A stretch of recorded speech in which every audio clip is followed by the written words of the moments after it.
एकदा सचिन तेंडुलकरला इंटरव्ह्यूमध्ये विचारलं होतं की जेव्हा तुमच्या बॅट्सनं रन निघत नाहीत, तुम्ही जेव्हा फॉर्ममध्ये नसता तेव्हा तुम्ही काय करता. तर सचिन तेंडुलकरनी खूप छान उत्तर दिलं होतं. त्यांनी सांगितलं, जेव्हा मी नेटमध्ये प्रॅक्टिस करायला जातो त्यावेळेस मी खूप माझ्या बेसिक्सपासून स्टार्ट करतो.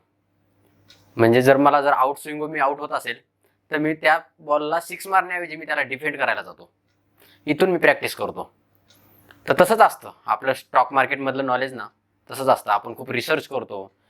आपण अशा कंपन्या सापडाय बघतो की जी कंपनी 1 रुपयाहून 10,000वर जाईल, अशा कंपनीचं खूप ॲनालिसिस करतो. त्याच्याऐवजी ना बेसिक चांगलं असणं खूप गरजेचं असतं. तर आज आपण असंच बघणार आहोत की बेसिक काही गोष्टी लक्षात ठेवून आपण चांगले शेअर कसे निवडू शकतो. नमस्कार मित्रांनो, मी विनोद दराडे. सुरू करूया आजच्या व्हिडिओला. तर बघा, चांगली कंपनी निवडायची म्हटलं ना, त्या कंपनीचं बॅलन्स शीट बघणं, त्यांचं क्वार्टरली रिझल्ट बघणं, त्या कंपनीचे पुढचे प्लॅन बघणं, त्या कंपनीमध्ये सध्या प्रोमोटरचं काय चालू आहे, ह्या अशा सगळ्या गोष्टी बघायला लागतात आपल्याला.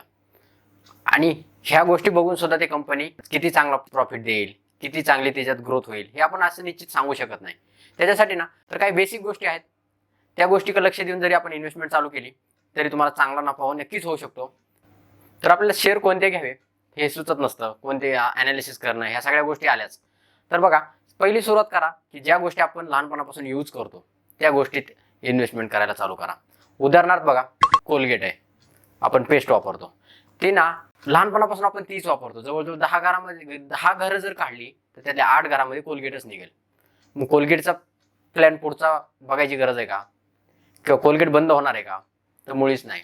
तर अशा ज्या कंपन्या आहेत, जसं की लक्स साबण आहे, लाईफबॉय साबण आहे, तर ह्या साबण हिंदुस्तान युनिलिव्हर काढतं. तर हे बंद होणार आहे का? वापर ह्याचा बंद होणार आहे का? तर नाही. तर ह्या अशा कंपन्या शोधायला पहिले चालू केलं पाहिजे. तर ह्या कंपन्यात ना जास्त ग्रोथ जरी नसली तरी कमी तर नक्कीच नाही, कारण 15% आसपास ह्या कंपन्या वाढलेल्या दिसत आहेत. आपण हे सोडून आपण काय करतो, खूप रिसर्च करायला जातो. आणि आपण नवीन असतो त्यामुळे आपला रिसर्च कधी कधी चुकीचा पण ठरू शकतो. मग आपण अशा ठिकाणी इन्व्हेस्टमेंट करतो की तिथे पैसे आपले बुडतात किंवा आपले पैसे आपल्याला खूप मोठा लॉस होतो. तर एक अमेरिकेमध्ये एक स्टडी झाली होती, कोणी वाचली असेल तुमच्यापैकी तर नक्की कमेंटमध्ये सांगा. तर बघा, एक 5 ते 10 लोकांना, एक्सपर्ट लोकांना नेमलं आणि त्यांना सांगितलं की तुम्ही एक 10 कंपन्याचा स्टॉक बास्केट तयार करा. आणि त्यांनी चांगलं ॲनालिसिस केलं, बॅलन्स शीट बघितल्या, सगळं करून एक 10 कंपन्याचं एक बास्केट तयार केलं. आणि तसंच सेम असे 5-10 मुलांना बोलवलं, मुलांना सांगितलं की तुमच्या आवडीचे स्टॉक निवडा. त्या 5-10 मुलांनी ना एक 10 स्टॉकचं एक बास्केट निवडलं.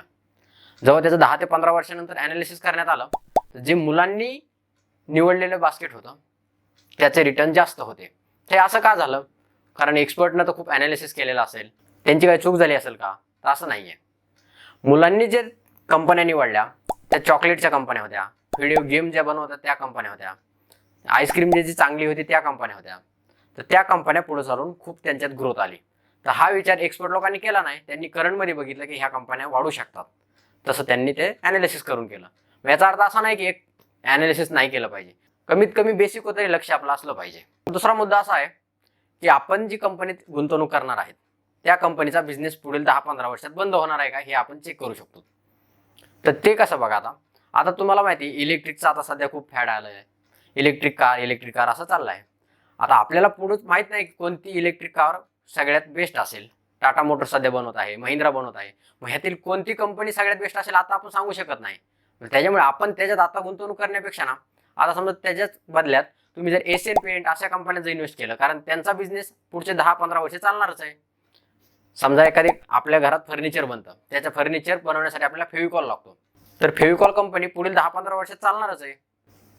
तर इलेक्ट्रिक कारमध्ये कोणती कंपनी पुढे जाईल हे शोधण्यापेक्षा ना, जे आपल्याकडे बेसिक चांगल्या कंपन्या आहेत ऑलरेडी त्या कंपन्यात आपण गुंतवणूक चालू केली पाहिजे. हा एक रूल असतो. आता तिसरा मुद्दा असतो पेनी स्टॉक घेणं. आता पेनी स्टॉक म्हणजे काय की ज्या स्टॉकची किंमत 1 रुपया असते, कधी 2 रुपये असते, कधी 50 पैसे असते, असे जे स्वस्त स्टॉक असतात त्यांना पेनी स्टॉक म्हणतो. मग आता आपण काय करतो, आपल्याकडे समजा 10,000 आहेत, आपण काय करतो 1 रुपयाचा शेअर 10,000 रुपये गुंतवून टाकतो, म्हणजे आपल्याला जवळजवळ 10,000 शेअर आले. ह्याचा परिणाम काय होतो बघा, तो 1 रुपयाला का आहे तर त्याची ती लायकी आहे म्हणून तो 1 रुपयाला असतो. त्याच्यात जर चांगले फंडामेंटल असतात, ही कंपनी नफा कमवत असते, तर तो 1 रुपयाला राहिला नसता. पण आपला उद्देश काय असतो ते एक मागे घेण्यामागं की 1 रुपयाचा शेअर आहे, 2 रुपये जरी झाला तरी आपले 10,000चे 20,000 होणार आहेत. म्हणजे 1 रुपयाचा शेअर जर 2 रुपये झाला तर आपल्याला 10चे 20 होणार आहेत. आणि तेच जर तुम्ही 1,000 रुपयाला एक शेअर घेतला तर तुम्हाला फक्त 10 शेअर येणार आहेत आणि ते 10,000चा शेअर 2,000 होणार नाही अशी आपली मानसिकता असते. पण तसं होत नाही. जो 1 रुपयाचा शेअर असतो तो कधी 10 पैशाचा होईल ना ते तुम्हाला सुद्धा कळणार नाही. तुमच्या 10,000चे 1,000 रुपये होऊन जातील. त्याच्यामुळे ना पेनी स्टॉकमध्ये गुंतवणूक करणं शक्यतो टाळलंच पाहिजे. तर ह्या होत्या काय बेसिक टिप्स, शेअर कसे निवडायचे वगैरे. तर हा व्हिडिओ कसा वाटला कमेंटमध्ये नक्की सांगा. व्हिडिओ आवडला असेल तर व्हिडिओला लाईक करा आणि चॅनलवर नवीन असाल तर चॅनलला सबस्क्राईब नक्की करा. धन्यवाद.